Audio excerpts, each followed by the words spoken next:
Welcome to the Love Earth channel. I am Debar and I am a spiritual coach, truth activist, and citizen journalist. I invite you along with me on a journey to become our own heroes.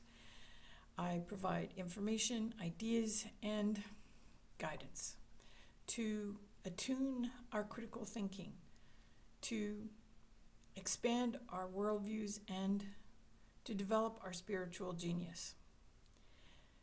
When we come back, we'll get started on what I think will help us do that.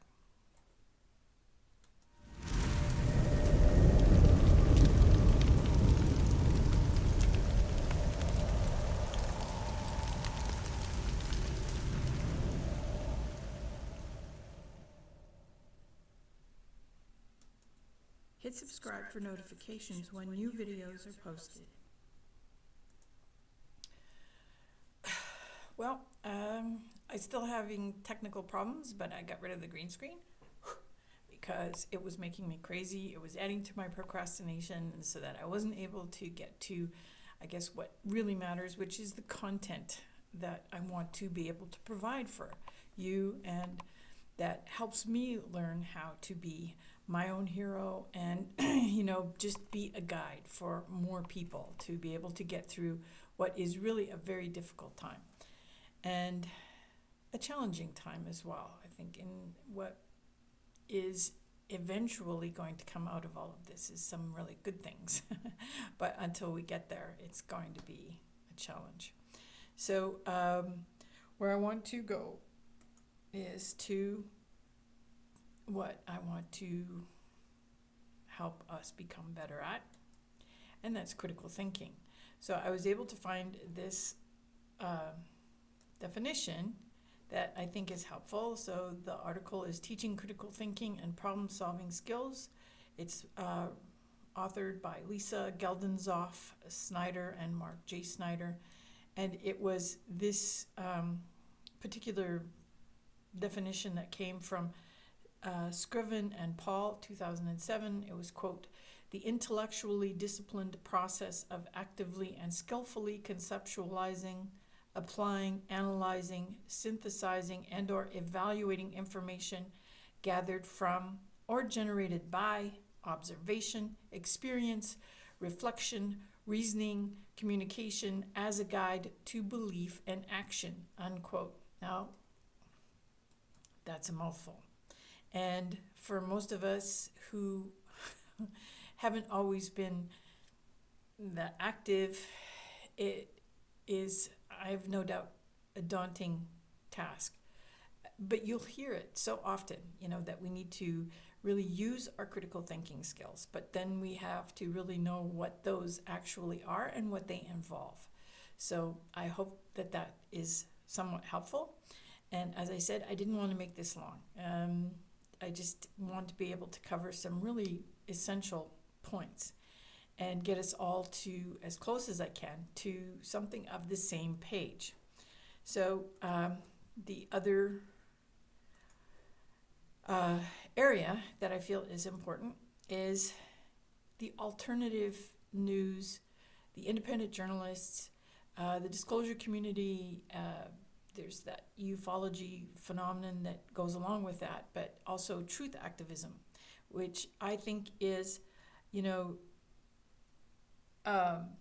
like search and recovery of the story and all the layers that are in the story, because it is complex. It involves like probably billions of stories, really.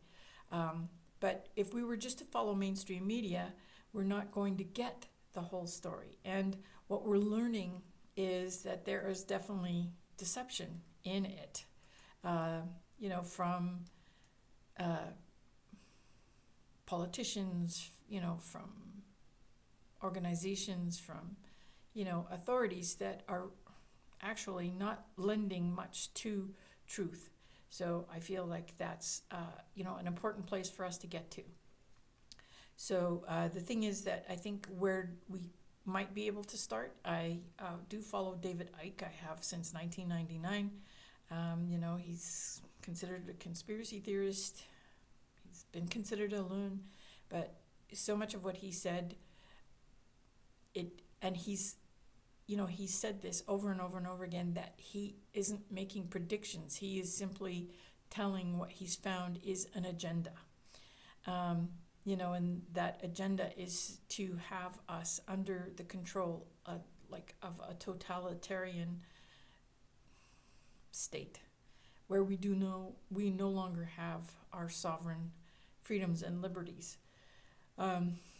Then there is also the Edge of Wonder.tv, two young men. They're really delightful. Ben Chastain and Rob Counts.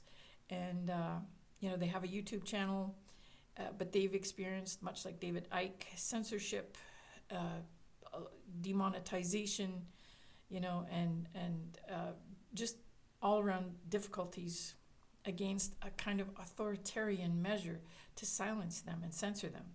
Then there's also London Real TV. Brian Rose is the host of this platform. It's been around for 9 years. He interviewed David Icke twice, and the second time that David Icke came on, what David Icke was talking about, the whole platform faced censorship, but Brian Rose has been in a battle with YouTube, with Facebook, with Twitter, with Vimeo, LinkedIn, and now he's established his own, it's been costly though to do this, but he's established his own streaming platform, and he is having a third interview with David Icke tomorrow, and David is promising that what he brings is stuff that we may not have heard before, so it could be very intense, and you might want to go there. But those are like 3 places that you could start. Wherever you start, that is not, that is just things that you're hearing or that might run parallel to, or counter rather to, what mainstream media is saying is it's a place to start. But it's important to take that in, to let it sit inside of your crystal logos, and let it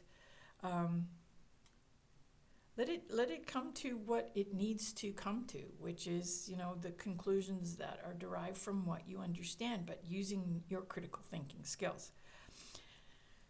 And then lastly, that will bring us to Spiritual Genius Bootcamp. Here, all I would love for you to do is to breathe in and breathe out, and just imagine the universe, the Milky Way, the galaxy, all that is in the sky, as it moves, that we're part of that. We're connected by water, through water, in water, to the divine creator, that we are coming to that point to become co-creators with the divine creator. Then to take yourself to that center vision and imagining that is the golden spiral that is leading to your divine crystal logos, which is and sits at the center of your core, of your soul, of your spirit, of your thinking. It is the power of love. It is the strength of love, the truth of love, the wisdom of love, the life of love, the substance of love, and the God of love. And that this takes you through this challenging time, but it becomes your armor of God, but ultimately your armor that protects you and helps you pass through this challenging time to the point where we have Love Earth. So that will lead us to where we're at. And I hope that this hasn't been long and that you've found some peace and a little less fear and a little less anger, frustration, that you're able to take that inside of you into that crystal logos. It doesn't matter if you have crystals, but it would be great to get them. It would be great to start figuring out which ones are going to help you through this transformative time, because they are important. They're gifts from Mother Earth. To all of you, my friends, my noble friends, love, love, love all my relations. Take care of yourselves. Until next time.